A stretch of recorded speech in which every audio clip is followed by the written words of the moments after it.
Welcome, one and all theater lovers joined from around the world to the opening night and the world premiere of Jane Austen's Pride and Prejudice.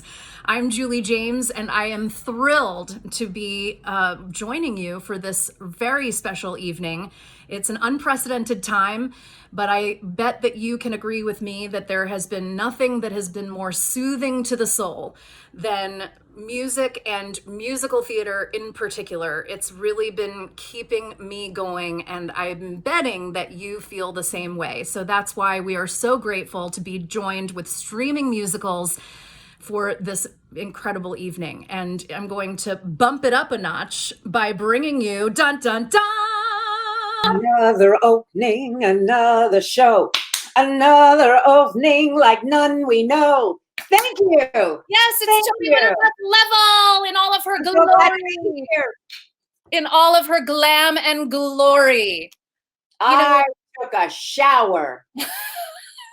You look amazing. And I bet you're not wearing heels. Oh, we have another incredible co-host. It's Tony nominee Laura Osnes.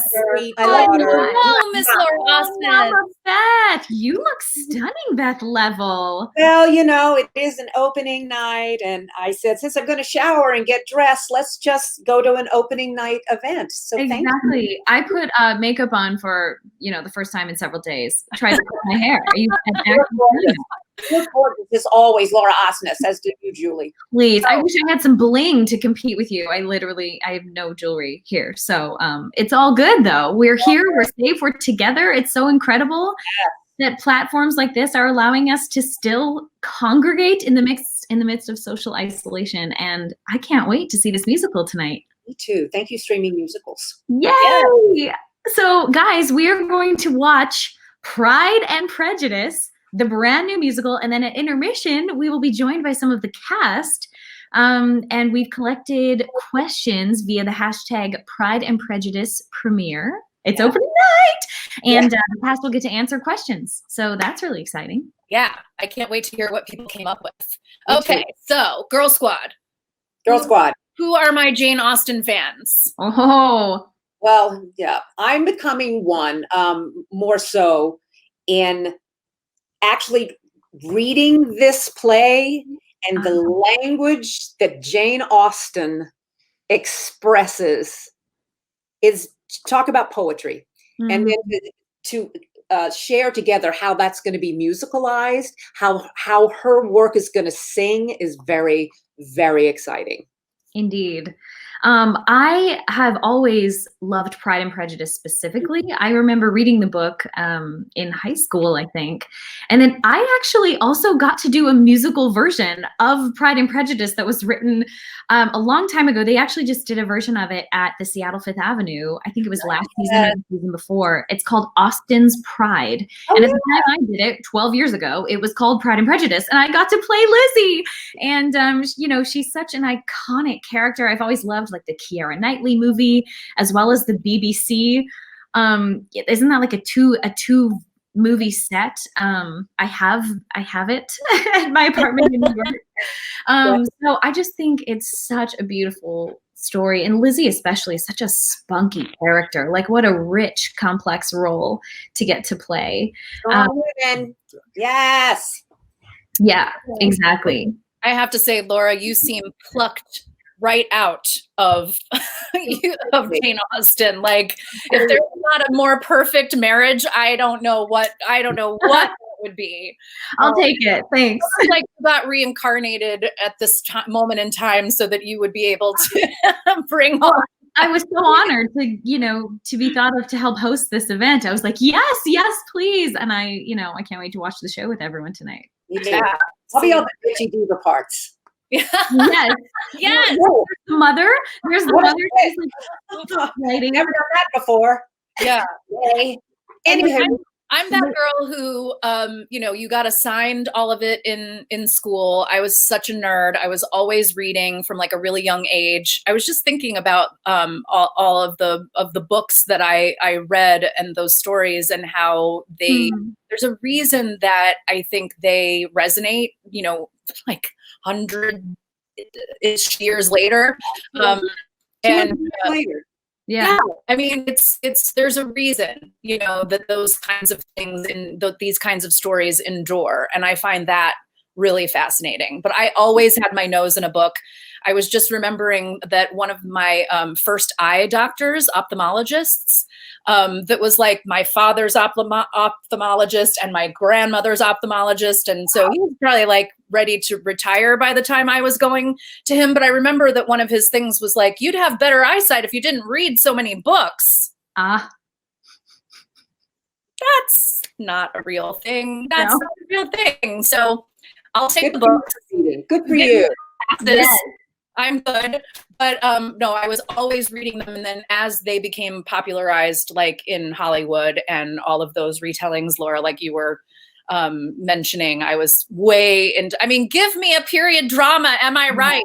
I just think the language, as Beth said too, it's so iconic and romantic, and you're like, it is a truth universally acknowledged. You're just like, it just makes you want to talk in a British accent. Yeah, and like sit up straight. Yes, have your posture. Even right now, that's what we should be doing. And I'm like sitting up straight in your gown. Absolutely correct.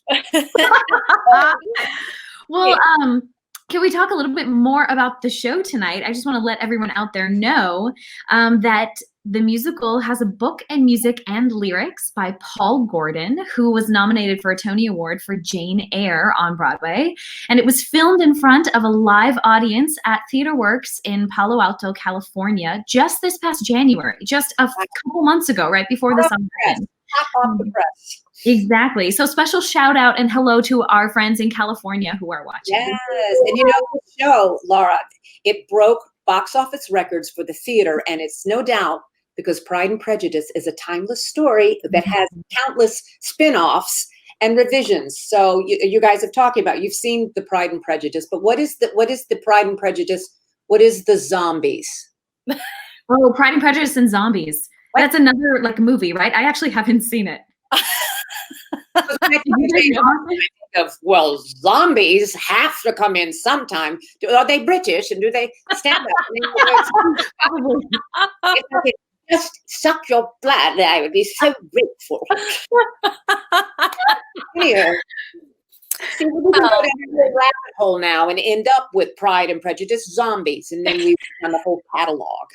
So. Just add zombies to anything, or vampires. Vampires, right? Exactly.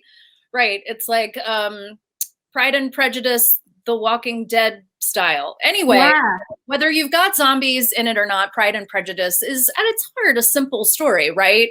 Boy is rude to girl, girl dislikes boy, boy proposes to girl, she refuses him, and then she discovers he's filthy rich. If I had a quarter. Thank you. I'll be here all night. Thank you. Thank you.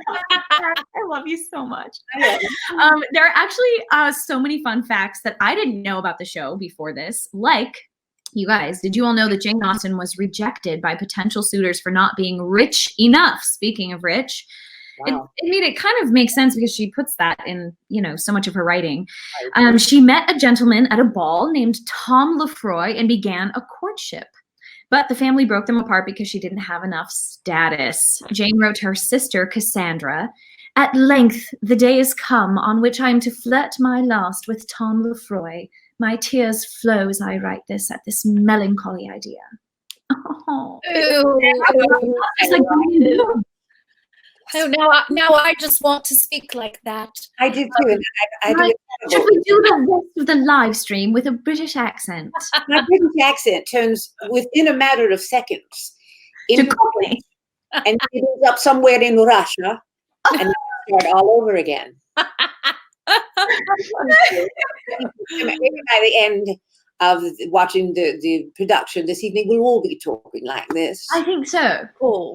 I think we should, out of respect and love for Jane Austen and Pride and Prejudice, and then I go into Dame Maggie Smith. Absolutely. That's who it is, Beth. I was literally like, who is it? Who is it? She sounding like right now. That's it. I don't know. Sorry, she's going to take Pride and Prejudice. We're going to listen to it. Like I said, I Yes. showered today. Let's go. That's Yeah. right. That's right.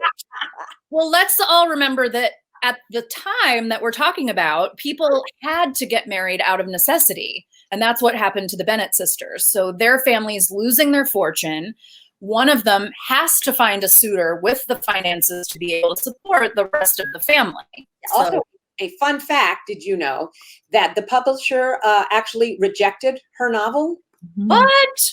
Idiots. It was originally called First Impressions, and Austen wrote it when she was, what? 21 years old. Wow. And it was only after the success of Sense and Sensibility that she revised it, and Pride and Prejudice was published when she was a whopping 37 years old.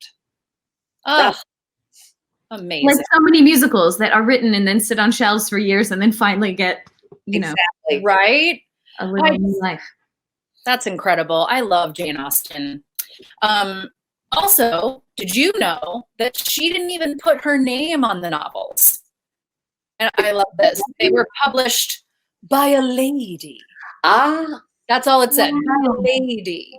And it was actually her brother that revealed who she was and her name after she passed on. Wow. badass brother. Right? Yes. Right? Wow. So she never even knew the success of this amazing body of work. Her books. That. Anyway. And to not even desire any of the glory for it. That's really admirable. What a lady. What a badass. Yeah. Oh, she's a badass. Reading that, Beth? Well, Cinderella, starring a lady. What a lady. In the box, starring a lady. A lady. That's going to be me.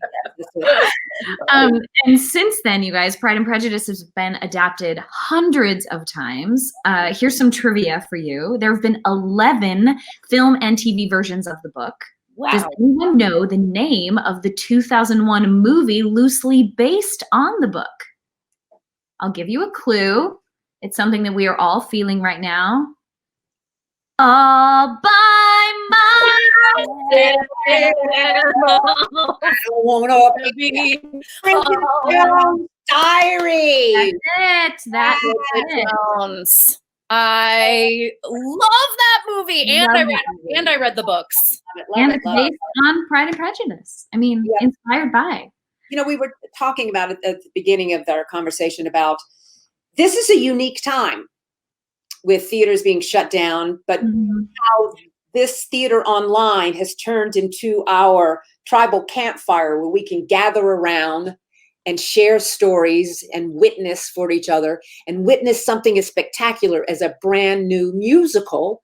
And we didn't have to be in California. We can be sitting right here in our dens or bedrooms or wherever we are and witness something being born. I think that is so cool.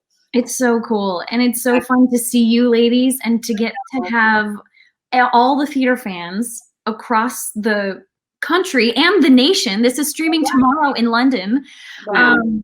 Get to tune in and still experience the joy and the magic and the escape that live theater gets to bring. It's so special and I think so needed during this time. I agree. I'm turning to uplift and let my heart be full. Yeah. Well, are you guys about ready to start the show? And right? And I want to thank Streaming Musicals for allowing me to take a shower. Put on some lipstick. I had to find it. It was amazing. For giving us this awesome content to get us through these dark days.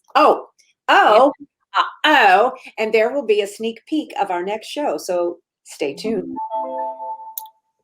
Excellent. We'll see you all at intermission. And without further ado, here's Jane Austen's Pride and Prejudice, a musical. Wait. You're right. Yeah. Oh, break a leg. We love you. You pass the wine. Thank you. Yeah.